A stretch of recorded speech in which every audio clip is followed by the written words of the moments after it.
Friends, ఈరోజు video వచ్చేసి బంగాళదుంపతో Puri curry ఎలా చేసుకోవాలో చూద్దాము. అచ్చం హోటల్లో తిన్నట్టుగా చాలా టేస్టీగా ఉంటుంది ఈ కర్రీ అయితే. చేసుకోవడం కూడా చాలా ఈజీ అండి.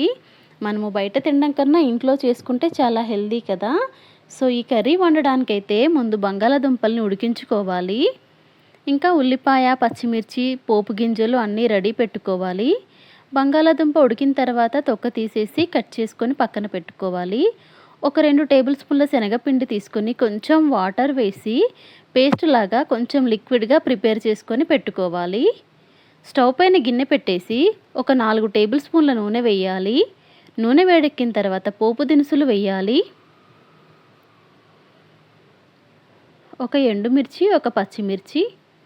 అంటే ఈ కర్రీ కొంచెం స్పైసీగా ఉండదు కదా, కొంచెం మైల్డ్గా ఉంటుంది కాబట్టి పచ్చిమిర్చి అయితే తక్కువగా వేశాను.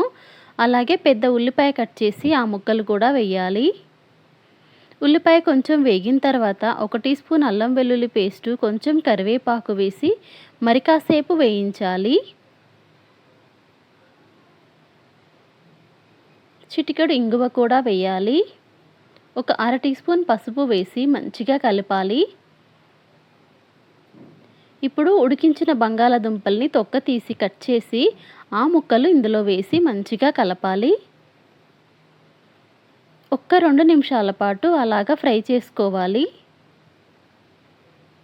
రుచికి సరిపోను ఉప్పు కూడా వేయాలి. 1 టీ స్పూను లేదంటే 1.5 టీ స్పూన్ అయితే సరిపోతుంది.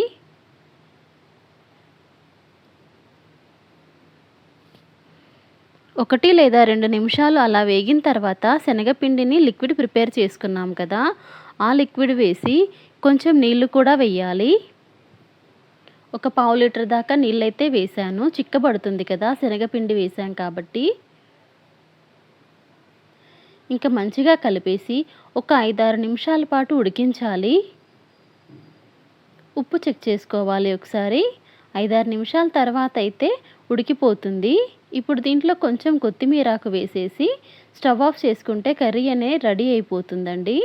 ఇంకా చల్లారిన తర్వాత ఇంకొంచెం చిక్కబడుతుంది ఈ కర్రీ. పూరీతో చాలా బాగుంటుందండి. సో ఈ వీడియో నచ్చితే ప్లీజ్ లైక్ చేయండి, ప్లీజ్ సబ్స్క్రైబ్ చేసుకోండి. Thanks for watching.